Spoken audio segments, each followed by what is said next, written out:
Bonjour, Thomas Oui, donc moi je suis maître de conférence à Télécom ParisTech.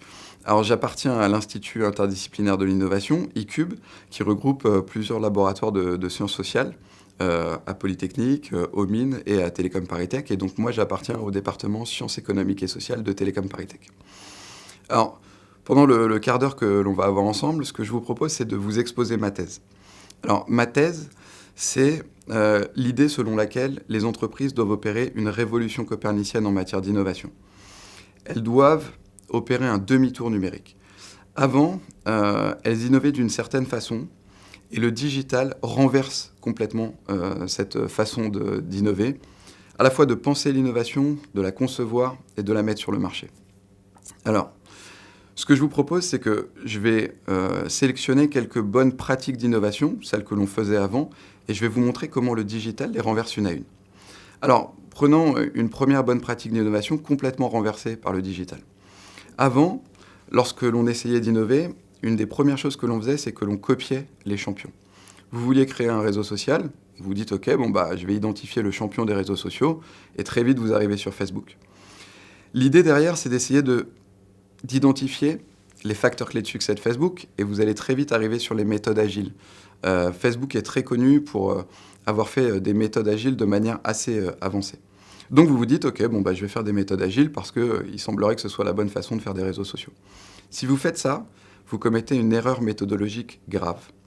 Alors cette erreur méthodologique, je vais vous la raconter à travers une petite histoire, mais je vais très vite atterrir. Sachez que pendant la Seconde Guerre mondiale, la Royal Air Force, donc l'armée de l'air britannique, a envoyé des avions au-dessus de l'Allemagne et s'est aperçu qu'elle perdait beaucoup d'avions.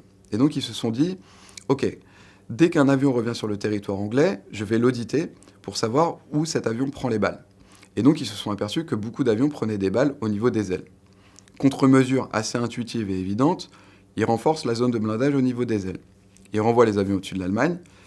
Effet de cette mesure, aucun. Aucun effet. Pourquoi ? Eh bien parce qu'ils ont commis cette erreur qu'on appelle le biais des survivants. C'est-à-dire qu'ils ont regardé les avions qui étaient revenus sur le territoire anglais.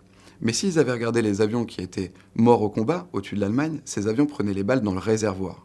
Et donc c'est le réservoir qu'il fallait protéger et pas les ailes. En matière d'innovation digitale, en matière d'entrepreneuriat, c'est exactement la même chose. Si vous voulez copier Facebook parce que c'était le vainqueur, vous regardez le survivant.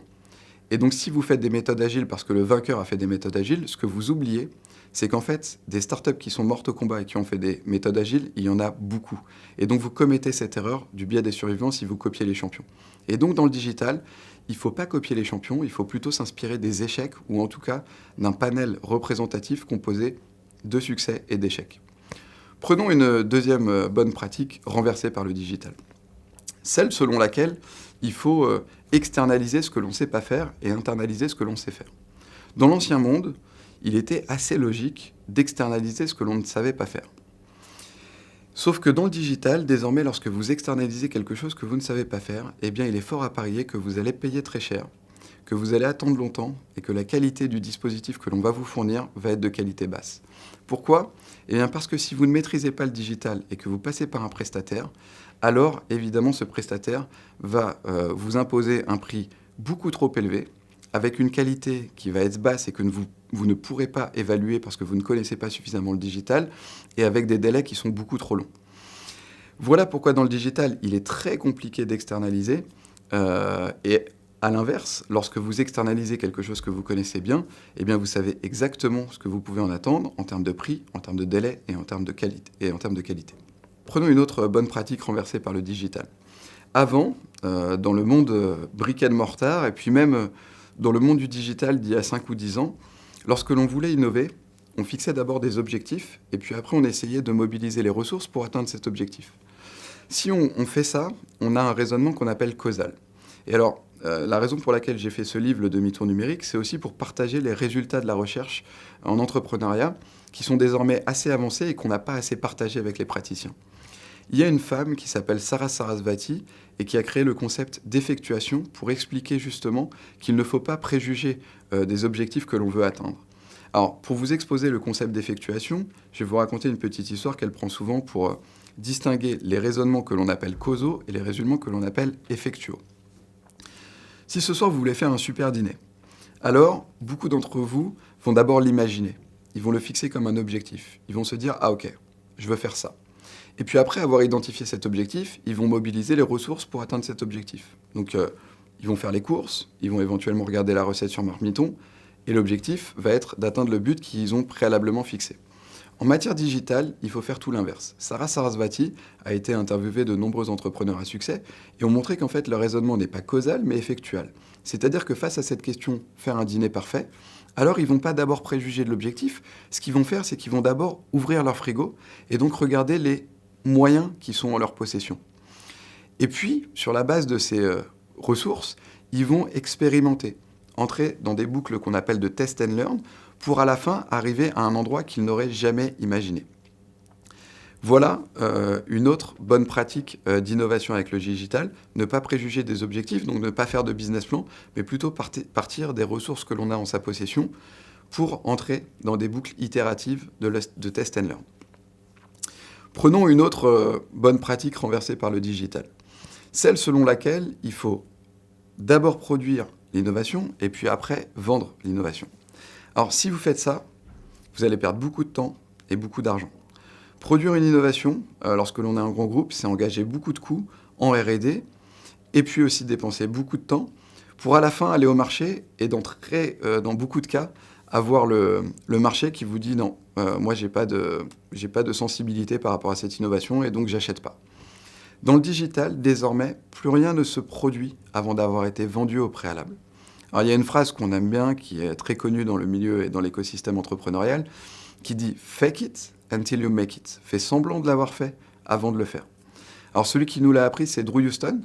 Drew Houston, c'est quelqu'un qui a fondé une start-up qui vend un produit que vous utilisez peut-être, qui s'appelle Dropbox. Et donc, Drew Houston, lorsqu'il crée Dropbox, il est face à une situation un peu compliquée. Il a besoin d'à peu près $1 million pour produire l'innovation. Donc il va voir des investisseurs et il leur dit « Ok, est-ce que vous me prêtez, investissez en plus exactement, $1 million pour que je puisse créer le dispositif et vendre le dispositif ?»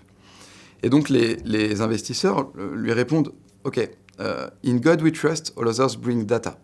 C'est-à-dire que on croit en Dieu, pardon, cette phrase n'est pas très laïque, mais pour le reste, les gens doivent venir avec des datas. Cette phrase, elle signifie que c'est pas un jeu de croyances, l'entrepreneuriat. L'innovation digitale n'est pas un jeu de croyances.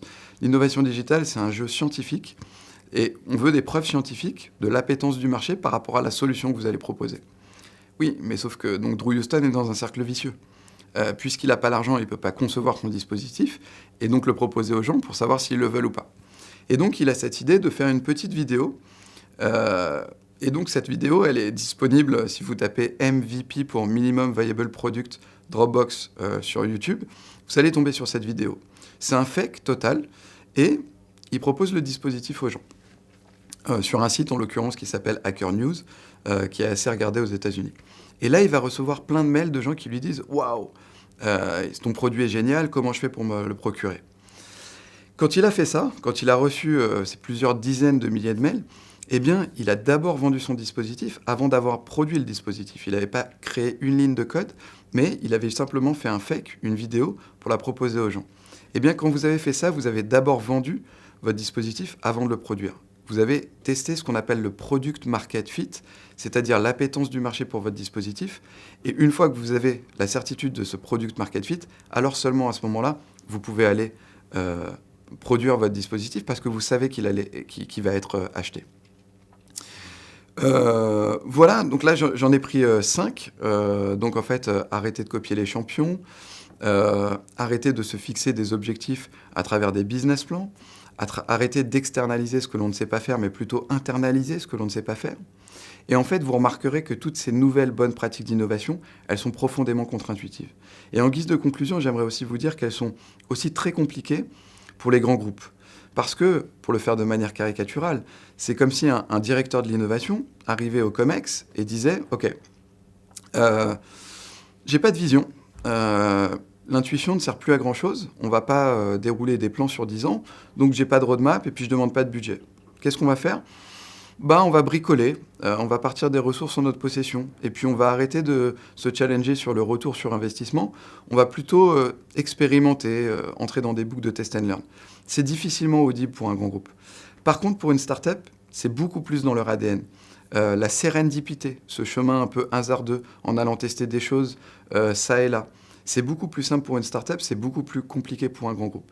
Et donc, ce livre, Le demi-tour numérique, qui m'a été inspiré de nombreux échanges à travers eCube, et défend en fait cette thèse qui est en fait une explication qui donne quelques arguments pour expliquer pourquoi les grands groupes ont tant de mal avec l'innovation digitale quand les startups donnent le là en matière d'innovation dans l'écosystème entrepreneurial.